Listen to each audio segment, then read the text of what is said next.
ሰላም ጤና ይስጥልን የሐቅና ሳቅ ሚዲያ አድማጮቻችንና ተመልካቾቻችን የሰዓቱን ዜና ማታን ይዘንላችሁ ቀርበናል። የሀገር ውስጥና የውጭ መረጃዎችን ወደ እናንተ እናደርሳለን። በመጀመሪያም ቀወት የተፈጸመ ግድያ። አማራ ክልል ሰሜን ሸዋ ዞን የቀወት ወረዳ ሚሊሻ ጽፈት ቤት ኃላፊ አቶ መሐመድ ሰይድና የወረዳው የሰላምና ደህንነት ጽፈት ቤት ሾፌር አቶ አስቻለው ዘውዴ ትናንት ሰኞ በታጣቂዎች መገደላቸው ተሰምቷል። ወረዳው እንዳስታወቀው ሁለቱ ሰዎች የተገደሉት በህግ ማስከበር ስራ ላይ ሆነው ነው ተብሏል።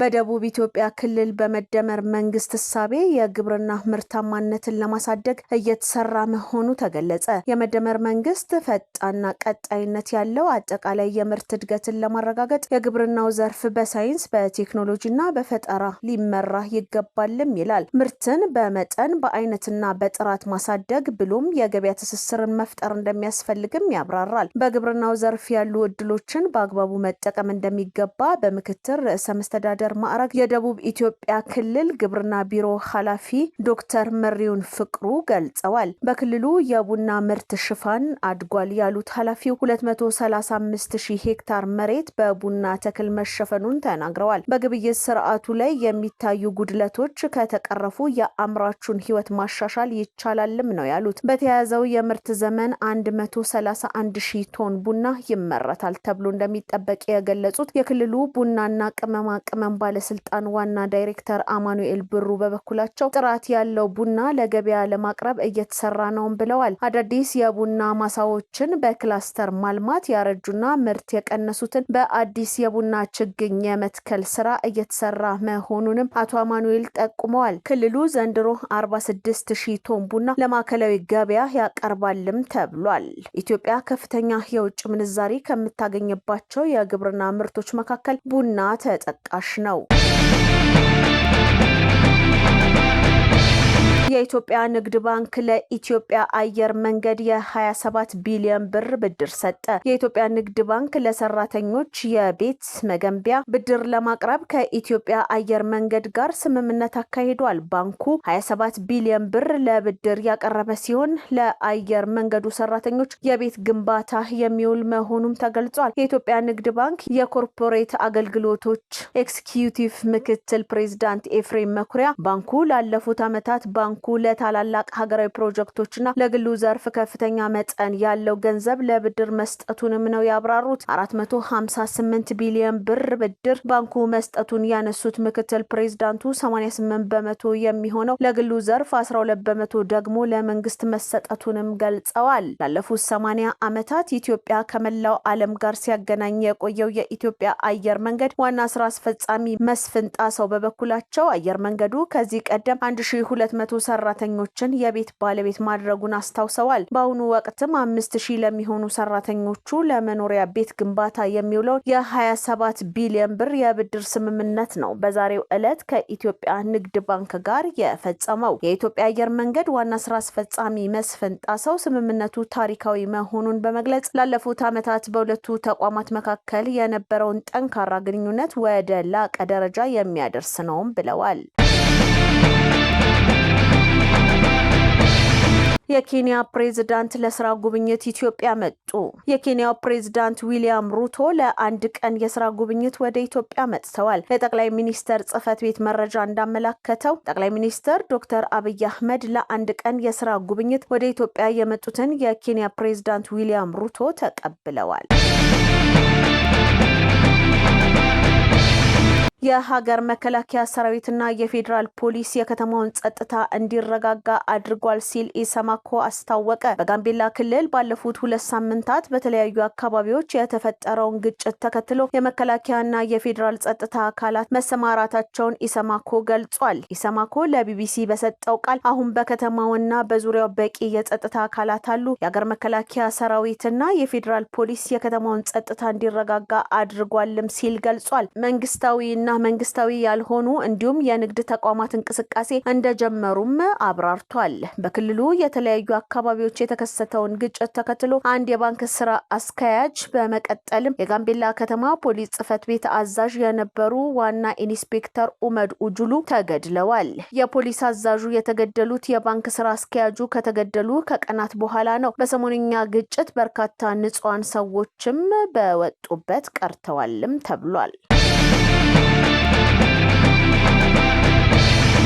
የሌሊትና የማለዳ ቅዝቃዜው እስከ ታህሳስ መጨረሻ ይቀጥላል ተባለ። የሌሊትና የማለዳ ቅዝቃዜው እስከ ታህሳስ ወር መጨረሻ ድረስ በተለይም በደጋማ የሀገሪቱ አካባቢዎች ተጠናክሮ እንደሚቀጥል የኢትዮጵያ ሜትሮሎጂ ኢንስቲትዩት አስታውቋል። የኢትዮጵያ ሜትሮሎጂ ኢንስቲትዩት መረጃ እንደሚያመላክተው ከሳይቤሪያ የሚነፍሰው ከፍተኛ የአየር ግፊት ወደ ኢትዮጵያ የሚዘልቅ በመሆኑ ደረቅ፣ ፀሐያማና ነፋሻማ የአየር ሁኔታ በአብዛኛው የሀገሪቱ ክፍሎች ይስተዋላልም ብሏል። በተለይም በሰሜን፣ በምስራቅ፣ በመካከለኛው እና በደቡብ ደጋማ አካባቢዎች የሌሊቱና የማለዳው ቅዝቃዜ ከ5 ዲግሪ ሴልሺየስ በታች ሆኖ ሊመዘገብ እንደሚችል ተጠቁሟል። ይህ ቅዝቃዜ እስከ ወሩ ማጠናቀቂያ ድረስ የሚዘልቅ በመሆኑ ህብረተሰቡ አስፈላጊውን ጥንቃቄ እንዲያደርግም ኢንስቲትዩቱ አሳስቧል።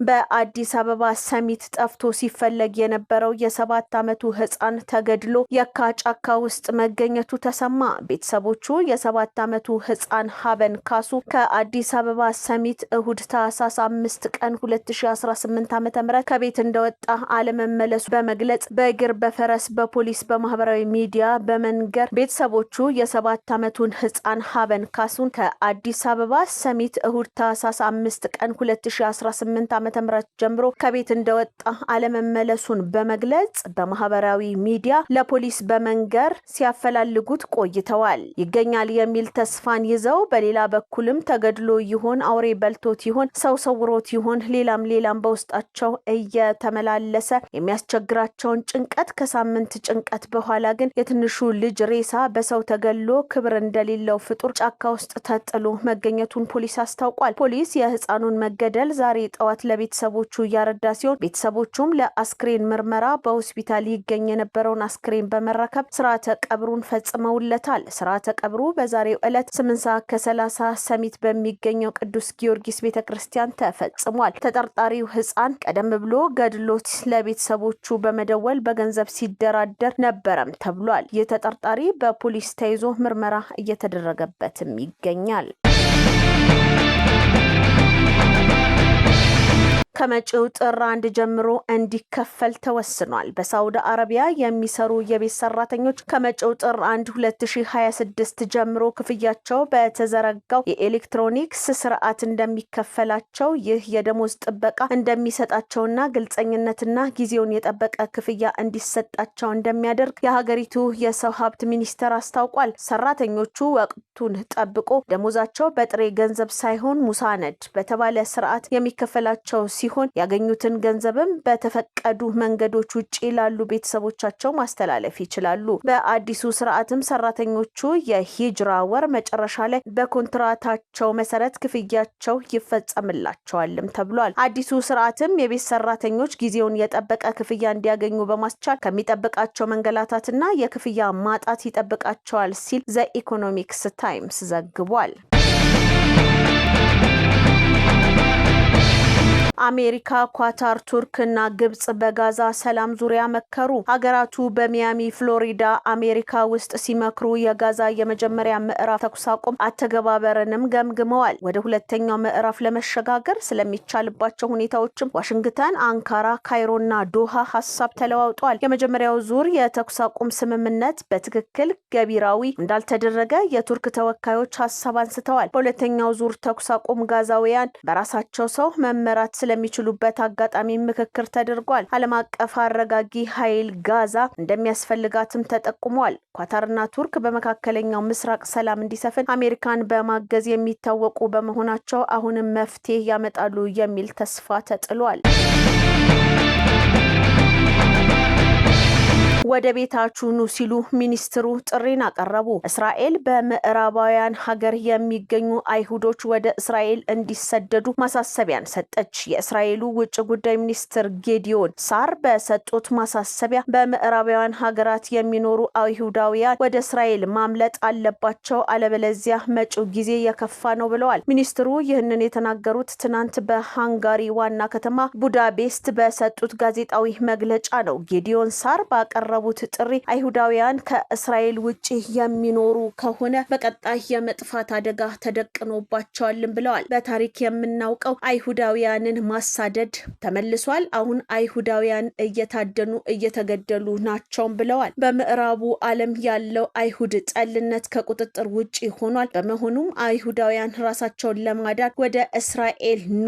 ዛሬ በእንግሊዝ ለምትኖሩ አይሁዳውያን፣ በቤልጂየም፣ በፈረንሳይ፣ በካናዳ እንዲሁም በአውስትራሊያ የምትኖሩ እስራኤላውያን በአስቸኳይ እነዚህ ሀገራት ለቃችሁ ወደ እስራኤል እንድትመጡ ጥሬን አቀርባለሁ። ወደ ቤታችሁ ኑ በማለት የእስራኤል ውጭ ጉዳይ ሚኒስትር ጌዲዮን የማሳሰቢያ ጥሪያቸውን አስተላልፈዋል። የተወደዳችሁና የተከበራችሁ የሀቅና ሳቅ ሚዲያ አድማጮቻችንና ተመልካቾቻችን ዜና ማታችን የተከታተላችሁትን ይመስል ነበረ። መልካም ጊዜ ይሁንላችሁ።